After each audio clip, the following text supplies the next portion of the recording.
So this week there was no Elite Specialization reveal. We're all very sad about that fact. It was going to be another week with no news for Guild Wars 2, right? Because if there's not an Elite Specialization, there's no news worth talking about. This new legendary item they announced today, all the changes to Fractals, nah, they don't matter. What am I talking about? Of course they do! Okay, hello everybody, these cheesy intros. Welcome to another video. Today, do want to talk about the blog post that went up, showing off some really exciting stuff, finally, in the realm of hardcore content. Oh my god, I'm sick of those words, like, for real. But they have talked to us a little bit here about how Fractals of the Mist will be changing with Heart of Thorns. And I say they've talked to us a little bit because they are not giving us the full story. Before this blog post, we knew that Fractals were going to change, and we knew that they had plans before. We knew that they had ideas for stuff like Fractal leaderboards, which, for what it's worth, this blog post isn't going over. They say they have bigger plans for later. We knew they had ideas for Fractal weapon boxes above the difficulty scale 50, which is the current max. We knew that they had ideas, and we knew that in Heart of Thorns, there was a mastery track called the Fractal Mastery Track, and it had some kind of obscure terms on there that we didn't really know what it meant. So we knew they had plans, and today they're elaborating on a bunch of them, but not the mastery side stuff. At the same time, they announced to us that there aren't just going to be legendary weapons coming in Heart of Thorns, there are going to be legendary backpacks too, or one legendary backpack, as far as I can see. So we'll take it piece by piece, talk about what we're seeing here. I've never been the biggest Fractal head, but I do very much enjoy the concept. When they change, for example, Ascended gear to be able to, you can stat swap it in the Mystic Forge, suddenly they're a lot more rewarding now. I would like to see Fractals pushed in a place where we're experiencing a lot more of the Fractals available, instead of just skipping a whole bunch because we roll for Swamp every time. And I'd like to see myself actually participate in the various Mistlock instabilities instead of spending all my time on 49s or 50s where basically there is no instability that I actually have to care that much about. I'm willing to bet that a lot of you guys listening don't do Fractals really very much at all. One, maybe because it's intimidating, but two, more importantly, it takes a little bit too long. So they have further change the way that we roll into the various little missions we take place in there. They're calling them Fractal Islands now, and when Fractals first came out, you kind of had to do 3, what was it? You had to do 3, then you had to do 3 again, and you'd have a boss. And then they changed it to always have a boss. And now they've just said, okay, if you do a Fractal, and you go in at, say, Fractal Scale 11, you don't do 3 maps back to back, you just do 1 map. And once you've done that 1 map, you get your reward, and you come back out. That's the way Fractals work now, and what that does is it opens up the ability to do like a half-an-hour Fractal. You know, a fairly casual Fractal run in a medium-sized Fractal. You can just spend half an hour and do it. You don't have these kind of atrocious pug runs that scare you away from LFG because you spent 3 hours in there, and then eventually a bunch of people quit, and then someone accidentally said, oh, shall we return, and then you lose all of your progress, all these kind of nightmarish situations that Fractals have had before. So in general, I do agree with this change. Fractals are going to be individual. Let me clarify further. What they're doing is they are saying whenever you load into Scale 11 Fractals, the map you get, like, are you going to get Swamp, are you going to get Dolphin, are you going to get Ascalon, whatever you get, that is always the Scale 11 map. They are tying maps to specific Fractals. So if I were to start after this update, when Heart of Thorns comes in, I'm a new player, Fractal 1 is always going to be like Dolphin or something. They haven't given us specifics. Fractal Scale 2 is then always the Swamp, and so on until eventually we're fighting the bosses. And likewise, when you get to a point where instabilities start running, these bonus effects, gambits that affect your gameplay, these are also going to be tied to specific Fractals. So the system right now has got kind of a bit of a random element to it, and I understand why ArenaNet first designed that random element, because if you put that randomness in there, it kind of makes it more replayable. In theory, it should anyway, because you'd kind of be experiencing every time you go into Fractals, you're on different maps, experiencing different content, and feeling yourself being hit by different instabilities. In reality, though, that randomness has just caused people to game the system, i.e. rolling until they get the Swamp and then they start the Fractal, and then just frustration. You know, the randomness can cause you to get a much longer Fractal, or a Fractal you really don't care very much about. Dredge, obviously, isn't a huge crime anymore, but I know my heart sinks a little every time I get Colossus and I'm with Pugs, and I know that at the very top, when you're doing the 2 seals at once, people are probably gonna mess it up. So they've taken that randomness away now, and they've allowed people to be able to do shorter little Fractal runs. Something interesting about this is they specifically say in the blog post that this makes Fractals that really good sweet spot for their 5-man difficult but kind of short endgame content, right?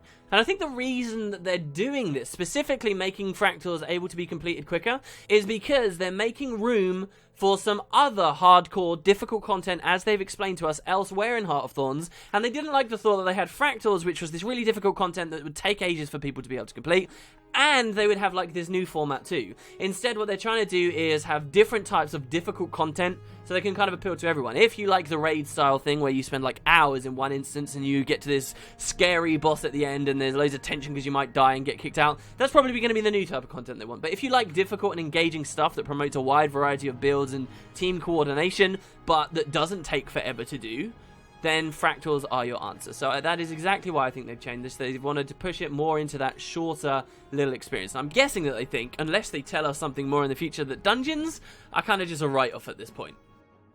The other thing to note as well is that they specifically say, oh, this is their 5-man content. This is their 5-man. You can jump on that and think, oh, so they want this to be 5-man instant content.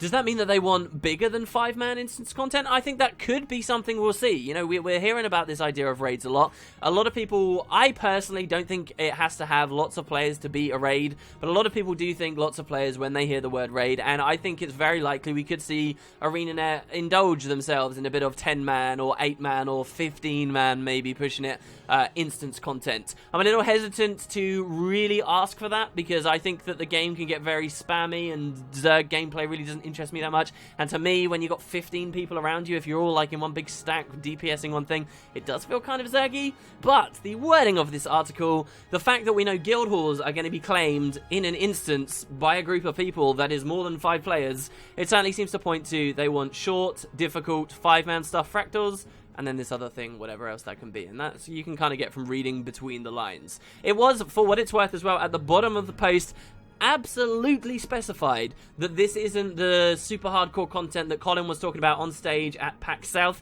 This is just kind of their updates to Fractals, and what they're talking about here is very exciting at the same time. Alright, so yeah, they're going to be doing the islands. This is good for people who want those shorter runs. This is actually better for the devs as well, because now they can pair instabilities specifically to certain maps, pick the ones that are going to be really fun in certain maps, and it just gives them a bit more freedom. Taking that random element away allows them to design a very specific fractal at a specific scale with a specific instability that feels good, and then kind of move on to the next. So hopefully it will be more fun for us to play too. You know, just the fact that we can get in and out quicker is nice. Just the fact we're not going to be rolling for Swamp, for example, anymore will be nice. And then it just comes down to a question of rewards for me. The concept is sound, but what I'm wondering now is why won't people do what they currently do, which is just pick the easiest one that is also quite rewarding and just run that over and over and over and over again. You know, for a lot of us, that's scale 50, for example, if you've got the AR right now. If not, it could be scale 49. What's to say that after this update, we don't just keep running the same one fractal over and over because that's the best one to get our daily for? Now, ArenaNet say that rewards are going to be balanced, that a short fractal will reward less than a long fractal. But frankly, I don't have that much confidence that they're really going to reward those long fractals compared to the short ones. I don't think we've ever been in a position in Guild Wars 2 where it is more rewarding to do the longer thing, the more difficult thing, than it is to do the short thing. So I'm a little bit skeptical there, but we will see how it goes. They tap into this a little bit with the daily system, which I'll talk about soon. Alright, moving on to more exciting stuff. Current max scale fractal is 50. With Heart of Thorns, that's going to 100. I like the idea that traditional MMOs raise the level cap by a certain amount every expansion, and Guild Wars 2 could actually, as long as fractals stay relevant and fun, they could be raising the fractal level every time. You know, with the next expansion, it could go to 120 or something. Going to 100 means a few things. Number one, it means that enemies are going to continue scaling stronger, but it also means that there's going to be 50 more instabilities. Some of those existing ones were really fun and kooky too. Think of like the Mossman stalking you. We did have data mined a long time ago, a lot more ideas they had for fractals, instabilities, but it has been so long now, I don't know how many of those really are worthwhile for us to look at. They do go on more to talk about the way that these are scaling. For those who don't know, you used to be able to sort of bug it and go past the old max, and people tried out stuff like scale 70 fractals, even higher. It gets to the point, on the old scaling system anyway, with just the raw health and power that the mobs got, it gets to the point where they just kind of one-shot you no matter what kind of gear you're wearing. You just have to make sure you have hard blocks in vulns, blinds, and if you don't have that stuff, you're just going to get slapped down. So I wonder if they're going to tone that back a little. I'm not saying that's necessarily a good idea. I like the thought that they keep scaling it higher and higher and higher, and you get into these really weird, bizarre, mechanical situations. But then they also say that after scale 50, they're not just going to scale the power and health of mobs anymore. They're also going to start scaling their precision and toughness. So, to the layman, that's just going to sound like, oh, they're just making them even harder. But this is really specific because this does incentivize certain, or hopefully would incentivize certain elements of the combat system. So, by giving mobs more precision, that means they critical hit more. And being crit obviously means you take far more damage, but then that means when you apply weakness to a foe, which just blanketly cuts down their chance to crit and just makes a huge chunk of their abilities glancing blows, which will never crit instead, that suddenly makes weakness far more lucrative looking than just popping like Aegises and Blinds, for example. At the same time, by increasing toughness, not just vitality, this means that people will actually perhaps be more interested in running condition damage specs, because condition damage bypasses toughness. That's kind of the balance. You see this in PvP, but very rarely, if ever, in PvE. There's kind of a balance where it's power is great against high vitality, and condition damage is really good against high toughness, and we might see that a little in the Fractals. That said, if they do the old scaling, where they just kind of one-shot you anyway, I'm really not sure the whole weakness thing is going to come in too much, but it's a good start, and I like that ArenaNet finally understand enough of their game to put these things in there and hopefully incentivize those kinds of builds. They did talk as well about not only are they adding new instabilities, but they might be refreshing some of the old ones, changing them slightly. And again, this is because they're pairing stuff up. Now, the example they gave is they had an old instability that was conditions on enemies just get turned into boons, and they're going to change that. Maybe they just decided that wasn't so fun. Maybe they didn't like that they were just crippling conditions so heavily there, condition-based builds, and it was kind of overpowered. Fine, whatever. But then the new one that they explain is you cannot reflect projectiles. This is quite interesting for me on a couple of levels. One, it just sounds like a cool way to spice up the gameplay. You guys will know a couple of weeks back I did a video talking about this Gambit idea myself. I was talking about it more for dungeons. What you have to remember with Fractals is when they do an instability, it's like a very short-term thing. It's a very specific short-term thing that changes the game a little in that one instance. And so you can have very extreme stuff like reflecting projectiles doesn't work at all, as opposed to my solution for dungeons, which was more of a global and persistent thing, which just kind of made them less OP, okay, where they had a chance to fail. But the other really interesting thing to look at here is what fractal could this work really well on? And the answer is obvious. This is already, you can see, an example of how the devs can tailor certain instabilities to certain fractals. The Harpy fractal. Harpy fractal is heavily based on these huge projectile-based knockbacks that the Harpies throw at you as you're doing these sort of semi-jumping puzzle sections as you move around. And so the second that you add this instability, people have to think very differently about how they mitigate that. Our current methods are you just spam a bunch of projectile reflection, you just pop your Guardian Shield, you pop your Defense Golem, you pop your Shield of the Avenger, and a million other abilities, and then it gets kind of trivial as soon as you find that little trick. Well, now, as you're climbing through Fractals, you're going to kind of have the early level Harpies, which are easy and they don't even do the knockback. Then you have a little bit harder Harpies where a lot of projectile reflection is what your group wants. And then you're going to have even later Harpies where it's lots of blinds and blocks that your group is going to want to get through the Harpies. It's the same Fractal with the same enemies, but using this instability, and as it scales up, there's very different comps that are getting through it and different methods of getting through it. And that is the spirit of Fractals, like, truly being realized. So that was a really cool example for them to have given, in my opinion. As a little clarification as well, they said that our level isn't going to be reset. So if you're a 50 fractal at the moment, you only have 50 more to climb. One concern that I have with this new system that they never addressed is what about people skipping instabilities and skipping fractals altogether? Now, I appreciate when the update first comes out, those first pioneers that are pushing through, there is no one higher than them, this is going to be really great content for them. But it's going to be content that runs out quickly, because then they're going to get to 100, and then they might just stick at 100 forevermore, except when a daily pops for something else.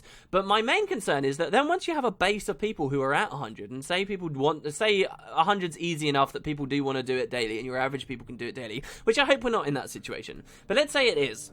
Surely we're going to be in a situation where you don't have Fractal 100 unlocked, but ArenaNet are allowing you to join that team and then to complete 100, and then they're going to give you credit privately for pushing previous ones, so you can just keep doing 100. And once again, you've skipped a ton of the Fractals, and now you're skipping a ton of maps that you'll never see too, and instabilities as you go past. You know, my experience of the Fractured update last year was exactly this. We had our levels reset, and instead of climbing through and seeing every single one of the cool little instabilities, I saw a few of them, specifically by asking my guildies, hey, can we just kind of climb normally? You know, I had to go out of my way to ask them that, and we saw a few, but then we got to a hard one, and the second we got to a remotely hard one, you know, another guy in my party was like, oh, I've already got the next Fractal up, can't we just skip? And then, you know, we'll complete that, and then everyone privately gets pushed up. That sucks, and that means that a lot of people, again, in Fractals, this is the majority experience now, people skipping past instabilities. Instabilities were added to the game, and most of them are never seen and never run because people can piggyback on the pioneers who have done it before them, and it just snowballs through the community. I don't want to see that with these next Fractals, and they didn't address it, so I don't know, I'm a little bit concerned there. Something else they never commented on was agony resistance. I'm assuming agony resistance is still a thing. There was even a quote them talking about, you know, upgrading agony resistance further, and you can actually do the maths right now. Someone made a chart, I believe, that showed, you know, if we get to scale 100, you need like 145 agony resist or something. But ArenaNet never mentioned at all how agony resist still ties in with Fractals, whether that gear-based progression is still going to be a big part of the format, we don't know. One thing they did mention, though, on this idea is they said that there are going to be consumables now, and you'll be able to buy these consumables. They'll stack on top of your food and other utility effects and stuff, and these will help you with the Fractals too. Why are these now a mechanic here? Is it just for that extra little bit of fun of buying those? But it seems like it's kind of overlapping with the whole agony resist thing. Are we going to get consumables that literally give us AR? You know, temporarily, perhaps, until we can get it in our gear ourselves. I wouldn't be surprised if they do something like that, but we heard no word. Okay, so let's talk about rewards. This is where it gets a little bit more interesting. Achievements first. There's a section of the blog post, not really to do with Fractals, but talks about how there are now achievement sub-objectives going into the game that kind of overhaul the UI. Do you remember when the Lion's Arch Karka Hunt came out, and I sung about how amazing it was, because you would click in and you would see all those little Karka there, you would know exactly which Karka you was missing, and it would come up with a hint for you. Well, I said, when that came out, I said, this is really cool, I'm looking forward to it in Heart of Thorns. It's a shame that they're not going to go back and do this with the old achievements like the Dive Master and stuff. Well, no, this blog post actually explains they are doing that. So, at some point in the future, you'll be able to open up your Dive Master achievement. Right now, it's potluck which one you're missing. Well, these will actually be available, and you'll be able to see which one you are missing, and they're going to retroactively do that, which I am over the moon about. Wasn't expecting at all. I thought they'd just be focused on HOT stuff specifically. That's fantastic, and that's going to make it a lot more fun for other new people all throughout the game coming in and doing their achievements. Why are we talking about them, though? Because there's going to be a whole section dedicated to achievements for Fractals now that I think does show that they're kind of pushing Fractals more as a big like pillar, like a cornerstone of the pyramid that is Guild Wars 2's endgame. You know, I read they're giving it its own section. They're saying that they're getting a bunch more achievements and new ones specifically that require a lot of group coordination at high Fractal scales. So these are going to be team-based achievements. You'll notice they haven't actually said, and they won't throughout this entire blog post, they haven't said anything about adding new Fractals themselves with the expansion. There's no word of that. So these are going to be retrofitted into our current Fractals. I mean, I suppose there's still a chance that they'll add some new Fractals. I'd hope they do. I'm struggling a little to think of what they could do with that, but maybe I'm just blanking because it's very late at night.